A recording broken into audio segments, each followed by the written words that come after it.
Painted Painless Learning. એ હાલો કેમ છો dear students, હું છું તમારો મોટો ભાઈ મેઘાણીભાઈ, ભાવનગરથી ભાવભર્યું તમારું સ્વાગત કરું છું. આજે 15 ઓગસ્ટ, આજના દિવસે મને પૂરો વિશ્વાસ છે કે તમે લોકો શાળાએ અથવા કોલેજે અથવા તમારા નજીકમાં જ્યાં પણ રાષ્ટ્ર ધ્વજ ફરકાવવામાં આવતો હશે ત્યાં તમે ગયા હશો અને એમને સલામી આપી હશે. આજે મારે તમારા સાથે માત્ર 2 મિનિટ વાત કરવી છે અને આ વાત માટે મેં કોઈ પણ તૈયારી નથી કરી. જે દિલમાં છે એ હું તમારી સામે રાખું છું. જ્યારે હું કોલેજમાં અભ્યાસ કરતો હતો અને સ્કૂલમાં અભ્યાસ કરતો હતો ત્યારે જ્યારે આપણે તિરંગાને સલામી કરવાની આવે અને મને યાદ છે કે જ્યારે હું તિરંગાને સલામી કરતો હોઉં છું ત્યારે મારા રૂવાડા છે ને એ ઊભા થઈ જાય. જ્યારે આપણે રાષ્ટ્ર ગીત ગાતા હોઈએ છીએ, તિરંગાને જોતા હોઈએ છીએ અને એમાં મસ્ત મજાનો પવન હોય અને એ લહેરાતો હોય ત્યારે આપણી અંદર એક અલગ જ પ્રકારની એનર્જી ઊભી થતી હોય છે. અને આ હર વખતે મેં મહેસૂસ કર્યું છે. મને 100% વિશ્વાસ છે કે તમે પણ આ વસ્તુ મહેસૂસ કરી હશે. તો મારા ભાઈઓ, મારા બહેનો, તમને ખબર છે કે આપણને આઝાદી એટલી ઇઝીથી નથી મળી.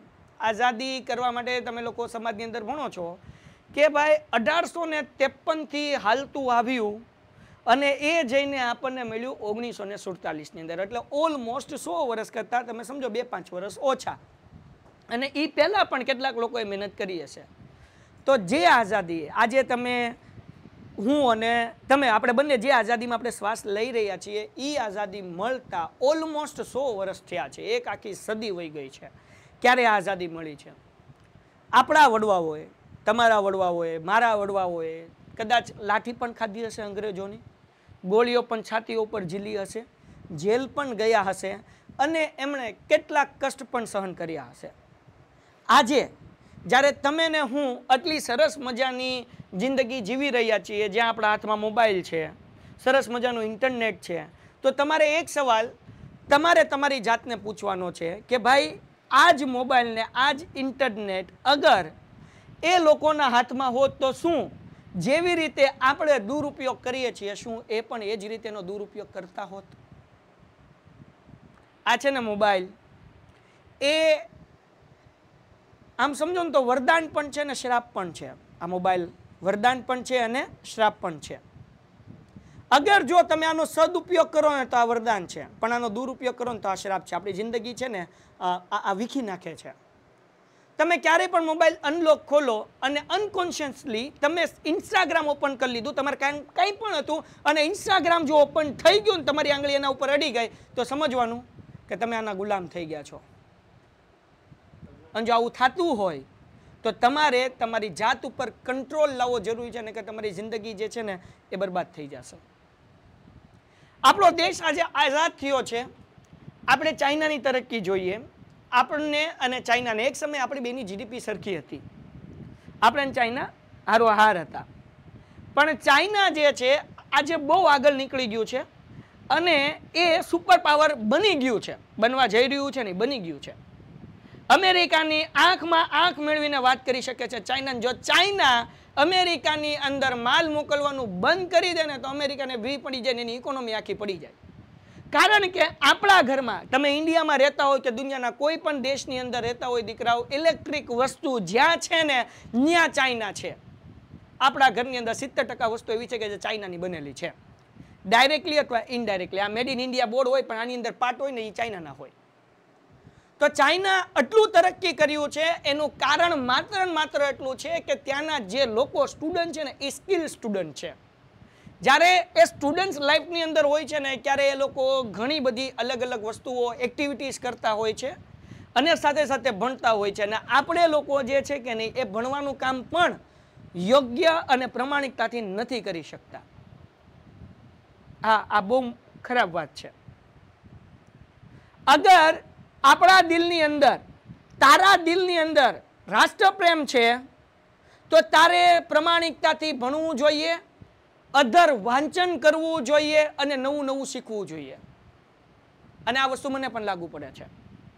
Doctor APJ Abdul Kalam seminar લેતા હતા અને એક યુવાન દોડતા દોડતાની પાસે આવે છે અને એને કહે છે કે ડૉક્ટર સાહેબ મારે આ દેશ માટે મરવું છે, મારી જાન કુરબાન કરી દેવી છે. કે ડૉક્ટર એપીજે અબ્દુલ કલામ એમ કહે છે કે દીકરા, હવે આ દેશ માટે મરવાની જરૂર નથી, હવે આ દેશ માટે જીવવાની જરૂર છે.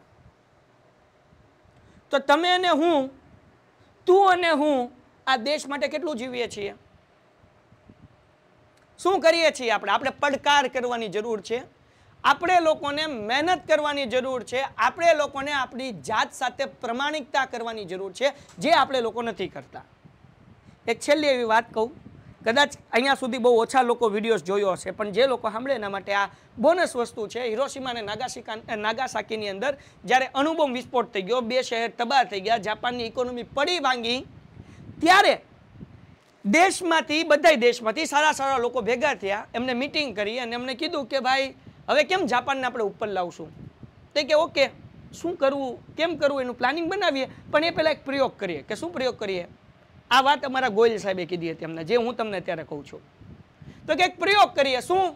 તો કે એક કામ કરીએ, હેલિકોપ્ટરમાંથી આપણે સોનાના સિક્કા જાપાનના અલગ અલગ વિસ્તારની અંદર પાડીએ.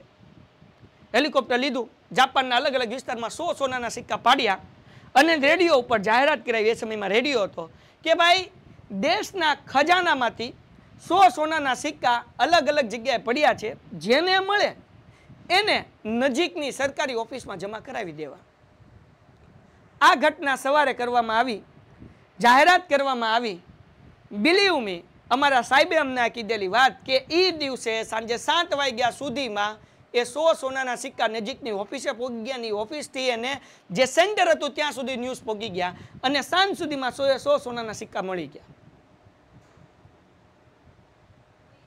પછી એ લોકોએ નક્કી કર્યું કે જે દેશના લોકો દેશ માટે આટલા પ્રમાણિક હોય ને, આ લોકો માટે પ્લાનિંગ આપણે ન બનાવવાના હોય, આ લોકો દેશને ઉપર લઈ આવશે. ને એટલા જ માટે આટલી મોટી ઘટના બની ગયા પછી પણ આજે જાપાન સુપર પાવર છે. રોડ ઉપર તમે કાર દોડતી જો ને, એમાં જાપાનની કાર હોય છે. ઇલેક્ટ્રિક આઇટમ જો, એમાં જાપાનની છે. તમે સર્ચ કરજો, તમને મળશે, ખ્યાલ આવશે તમને કે જાપાન ક્યાં ક્યાં છે. આપણા ઘરની અંદર જાપાન છે. સમજાણું? એની વસ્તુઓ આપણે વાપરીએ છીએ. તો કહેવાનો મતલબ શું છે દીકરાઓ, કે અગર દેશને નેક્સ્ટ લેવલ સુધી પહોંચાડવું હોય તો મારે કામ કરવાનું છે. ઓકે, હું કામ કરીશ, મને પૈસા મળશે, પણ મારા કામ કરવા પાછળ જેમ પૈસા કમાવાનો સ્વાર્થ હોય, આટલો જ સ્વાર્થ દેશને નેક્સ્ટ લેવલ સુધી પહોંચાડવાનો હોવો જોઈએ. અને એ સ્વાર્થ છે, એટલા જ માટે અમે યુટ્યુબની અંદર ફ્રીમાં ભણાવીએ છીએ કે ભાઈ એવો વિદ્યાર્થી કે જે પૈસા પણ નથી ભરી શકતો ને, એ અમારું યુટ્યુબમાં જોઈ ભણે, સારા માર્ક્સ લાવે ને સારા ટકા લાવે, કે જેથી એની જિંદગી આગળ વધે. એના માટે વિજ્ઞાનના પંડિત સર હોય, સમાજના વિવેક સર હોય, કે ઇંગ્લિશના અક્ષય સર હોય, કે ગણિતના મેઘાણી સર હોય, તમને લોકો કરાવે છે, તમારા માટે કરાવે છે. કારણ કે તમારા લોકોનું ભલું થાય. તમારે શું કરવાનું છે? તમારે ભલું કરવાનું છે. તમને આવડી ગયું ને, તમારા ફ્રેન્ડને શીખવાડો.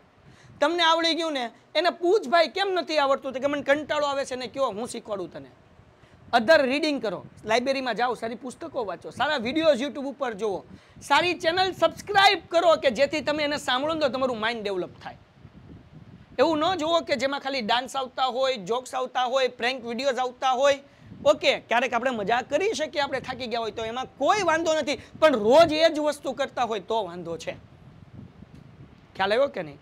તો આપણે જીવવાનું છે, એ આપણા દેશ માટે જીવવાનું છે. હવે દેશને આઝાદ કરાવવાની લડત નથી, હવે દેશને આગળ વધારવાની લડત છે. ને એ દેશને આગળ વધારવાની લડતમાં તમે ક્યાં ઉપયોગી સાબિત થાવ છો, તમે ક્યાં દેશને મદદ કરશો, બરાબર ને? કે આપણે વિચારીએ કે દેશે મારા માટે શું કર્યું, નહીં, આપણે એમ વિચારવું છે કે આપણે દેશ માટે શું કરી શકીએ. ઓપરેશન સિંદૂર થયું હતું, કેટલા સૈનિકો આપણા મરી ગયા હતા બોર્ડર ઉપર, અઢળક લોકો બોર્ડર ઉપર રહેતા આમ લોકો પણ મર્યા હતા, માત્ર સૈનિક નહીં. અને એ સૈનિક કદાચ આપણને કહેતો હશે કે જે 48 ડિગ્રી કે 45 ડિગ્રીના ટેમ્પરેચરમાં રાજસ્થાનના રણમાં ઊભો હોય, તમે રણમાં પાપડ મૂકો તો પાપડ શેકાઈ જાય, એવી ગરમીમાં ઊભો હોય, હિમાલયની ટોચ ઉપર ઊભો હોય કે જ્યાં એટલી ઠંડી હોય કે પાણી તમે રેડો તો એ થોડી વારમાં બરફ થઈ જાય, એવી ઠંડીમાં ઊભા કે જેના ગોઠણ લગી બરફ હોય, ત્યાં ઊભા. અને સાહેબ કેટલાક સૈનિકો તો એવા છે કે એ ઠંડીના જ મરી જાય. આ ન ખબર હોય તો કહી દઉં, એ ઊભા છે આપણી રક્ષા કરવા માટે. તો આપણે દેશ માટે શું કરીએ છીએ ભાઈ?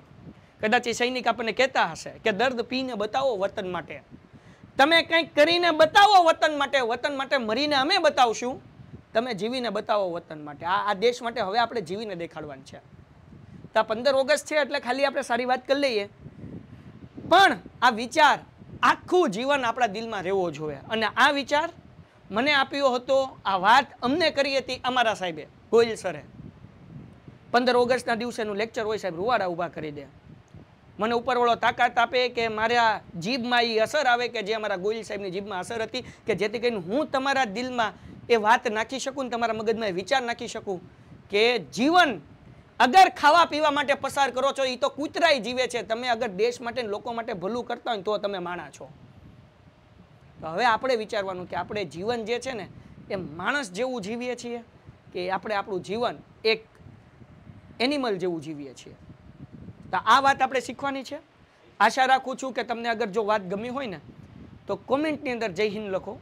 અને તમારા માટે પડકાર બેચ લોન્ચ કરી છે, તમે ખરીદો ન ખરીદો કોઈ વાંધો નથી, પણ ખાલી માહિતી આપું છું કે પ્રથમ પરીક્ષાની અંદર જો તમારે સારું પરિણામ લાવવું છે તો અમે રવિવારથી શરૂઆત કરીએ છીએ પ્રથમ પરીક્ષા માટે પડકાર બેચ, જેમાં ગણિત, વિજ્ઞાન, સમાજ, ઇંગ્લિશ 4 વિષય નવોને ધોરણ 10 વાળાને, અને પહેલી પરીક્ષાનું બધું આઈએમપી કરાવી દેશું. અત્યાર લગી કાંઈ નથી કર્યું, નથી આવડતું, ડાઉટ છે, ચિંતા કરવાની જરૂર નથી. પેન્ટેડ એપ્લિકેશન ડાઉનલોડ કરો, લિંક નીચે ડિસ્ક્રિપ્શનમાં છે. અને વધુ માહિતી માટે તમે કોલ કરી શકો છો 8620 8620 68 અને 72 72 86 86 71 ઉપર. જય હિન્દ, મળીએ છીએ નેક્સ્ટ લેક્ચરમાં. ત્યાં સુધી good bye. Painted Painless Learning.